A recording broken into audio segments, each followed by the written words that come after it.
What's up, guys? I've got an update to my Ball Lightning Warp character.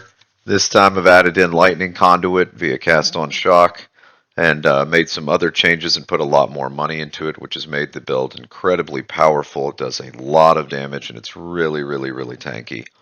I've showcased some of the ball skills here, including a max difficulty, couple max difficulty Zeshtulas, just to show exactly how much damage it can potentially dish out against a single target.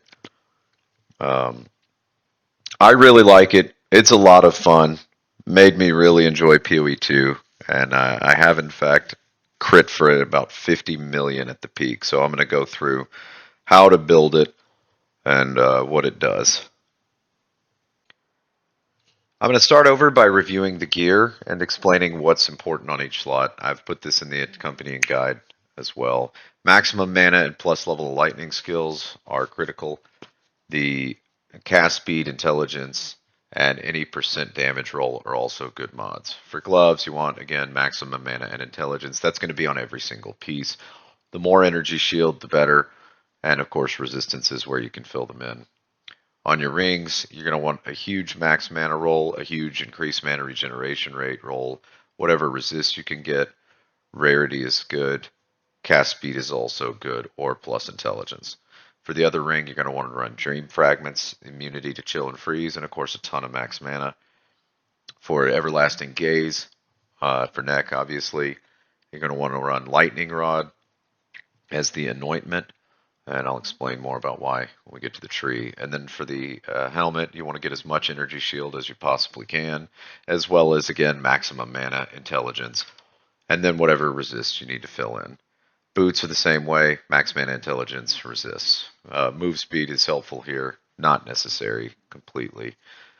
For body armor, I actually don't need to run spirit due to the offhand, so I just maximize the amount of energy shield and again filled in for my resists.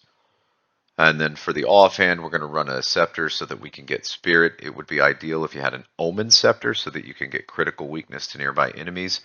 Big attributes here are the reduced attribute requirements, so less strength to wield, and the maximum mana. You can also get mana regenerate as well as intelligence. And then for the belt, of course, ingenuity, a higher percentage roll is better. Melting Maelstrom for the mana flask. It's huge for instant healing since we use our mana as life. And then for the offhand, you want just a plus skills, staff, cast speed will help. Those are the only mods that really matter.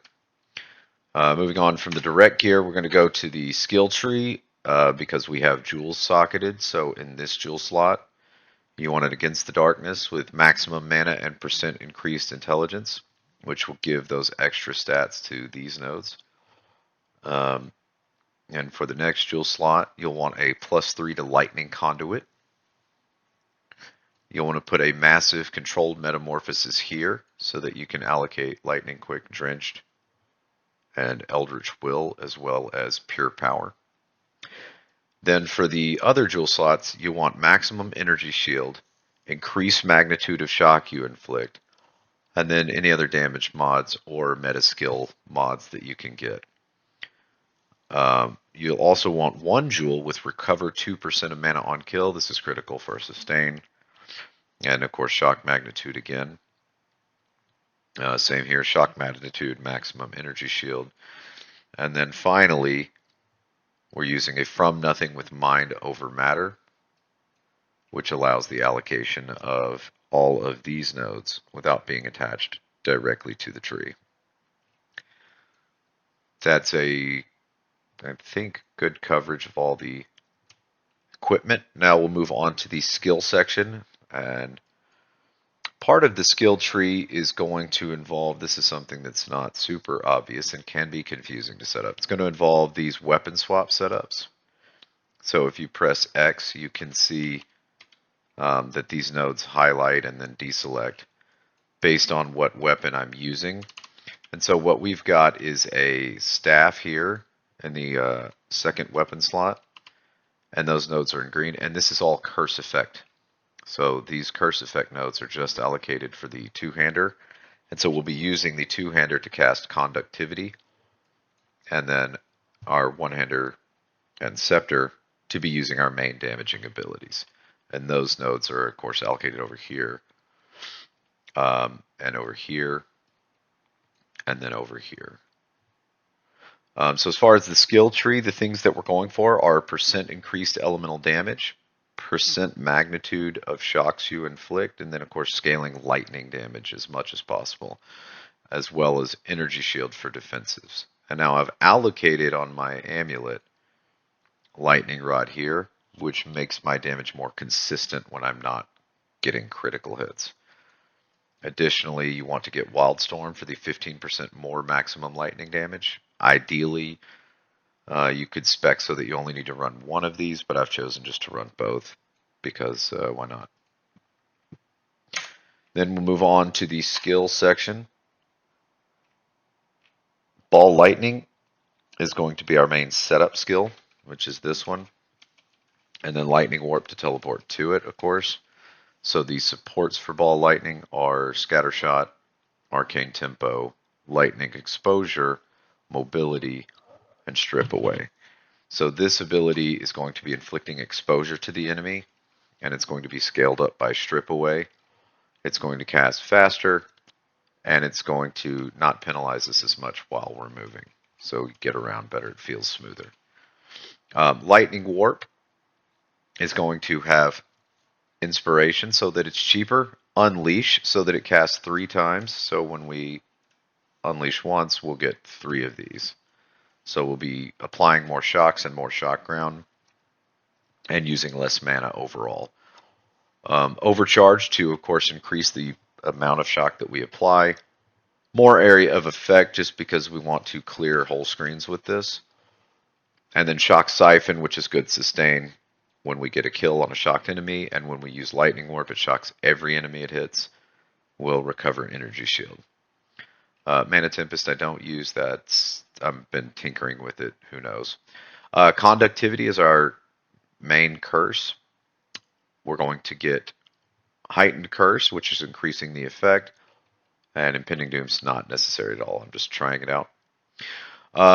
We're always running Temporal Chains, so every enemy we get near will have a Temp Chains applied. But due to the Keystone Whispers of Doom, I can have a second curse, which is Conductivity, which I'm manually casting, and you can see that here.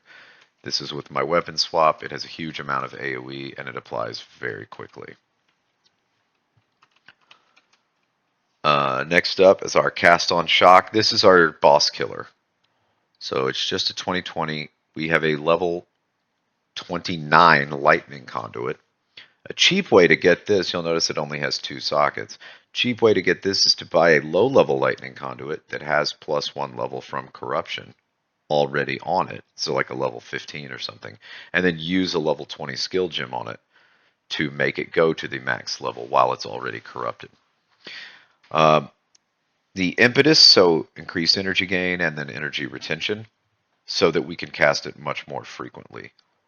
Elemental Focus to deal more damage. We don't really need it to inflict elemental ailments. I could theoretically swap this out so that it can reapply its own shock. That doesn't really seem necessary because it does so much damage.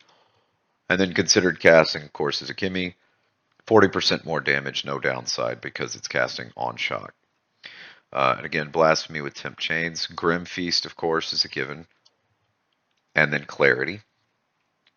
Blink, which I absolutely love and makes the build feel really good to play, and then Ingenuity so that you can cast it more frequently, and then of course Archmage, which again you can buy a low level one with +1 from Corruption already applied, and then you can use a level 19 Spirit Gem to go ahead and bump it up to level 21, and then of course run Lightning Mastery with it to get it to level 22. There's a breakpoint here so that going from level 20 to 21 gives you 1% more damage as extra lightning, but going from 21 to 22 does not give you any additional damage. So you only need to get this to level 21 to max out your damage.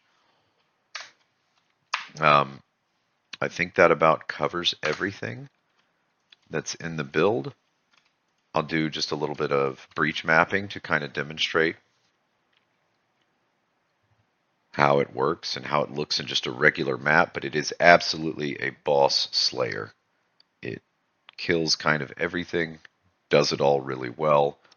It is not affordable at all. I've spent approximately 400 or so divines on the gear for this build, including the jewels and the passive tree, which are probably about half of that. So it's not a league start by any means. It is definitely a very in-game build, but it's a very, very fun one. And I forgot to mention this, but I'm using a stun charm.